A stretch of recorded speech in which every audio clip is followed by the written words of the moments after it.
Can you say why America is the greatest country in the world?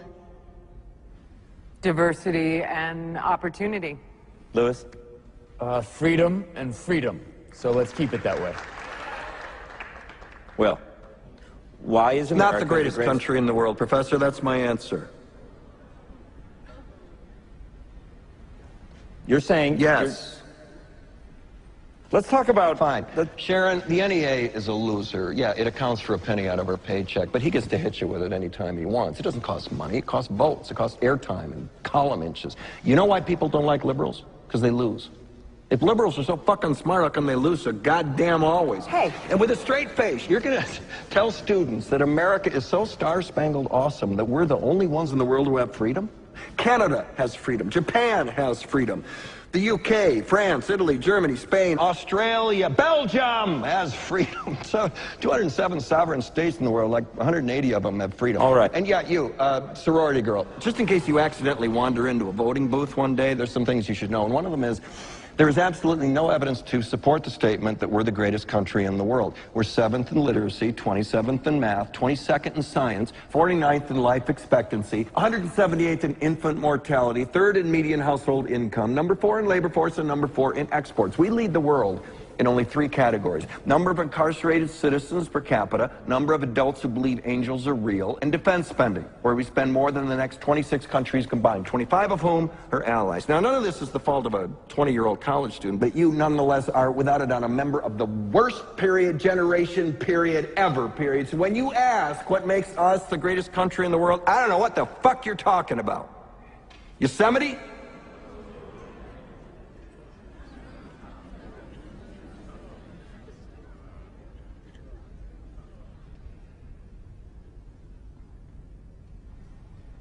Sure used to be. We stood up for what was right. We fought for moral reasons. We passed laws, struck down laws for moral reasons. We waged wars on poverty, not poor people. We sacrificed. We cared about our neighbors. We put our money where our mouths were, and we never beat our chest. We built great big things, made ungodly technological advances, explored the universe, cured diseases, and we cultivated the world's greatest artists and the world's greatest economy. We reached for the stars, acted like men. We aspired to intelligence. We didn't belittle it. It didn't make us feel inferior. We didn't identify ourselves by who we voted for in the last election, and we didn't scare so easy.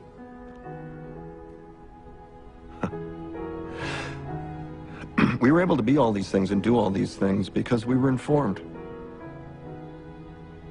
by great men, men who were revered. First step in solving any problem is recognizing there is one. America is not the greatest country in the world anymore.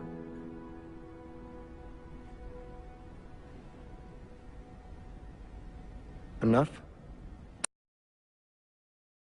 We owe $70 trillion. I understand that, but those due to walk out a $4 trillion solution, which is basically just a way for the Democrats to avoid dealing with this until 2017. I'm not here to talk about plans to deal with this till 2017. I'm saying we've got a real problem, and I'm tired of Republicans and Democrats who either want Republicans who want to burn the place to the ground, and Democrats, with all due respect, who want to offer a plan that gets it through their end of their second term of their presidency, and then screws me and my kids when it's over. And until we do that, we have to deal with the extraction that is at foot. It is the reason the financial markets are behaving the way they're behaving. That is a mathematical fact. This is not some opinion. This is a mathematical fact. Tens of trillions of dollars are being extracted from the United States of America. Democrats aren't doing it. Republicans are not doing it. An entire integrated system, financial system, trading system, taxing system that was created by both parties over a period of 2 decades is at work on our entire country right now. And we're sitting here arguing about whether we should do the $4 trillion plan that kicks the can down the road for the president for 2017 or burn the place to the ground, both of which are reckless, irresponsible, and stupid.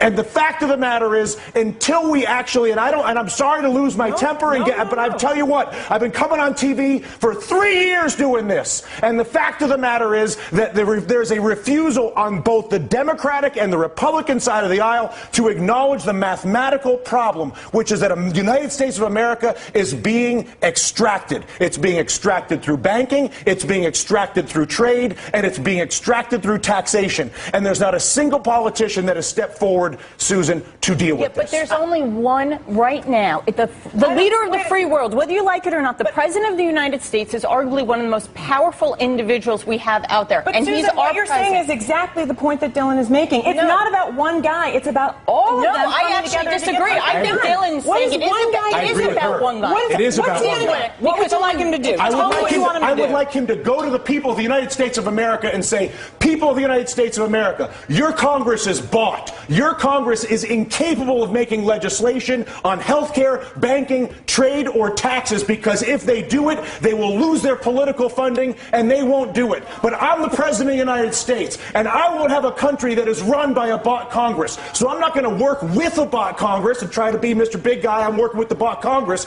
I'm going to abandon the bought Congress like Teddy Roosevelt did, and I'm going to go to the people of the United States and I'm going to say, you've got a bought Congress. And until we get rid of the bought Congress, which is Jimmy Williams' constant point, which is get the money out of politics, and until a president says that's the problem and says he's going to fix it, there is no policy that I can possibly see, no matter how brilliant your idea may be, or your idea, or my idea, or her idea, or your idea at home, is that idea will not happen as long as there's the capacity to basically fire a politician who disagrees with me by taking funding away from him. Is that a fair assessment? Money in politics is the root of all political evil. It is corruption at its worst.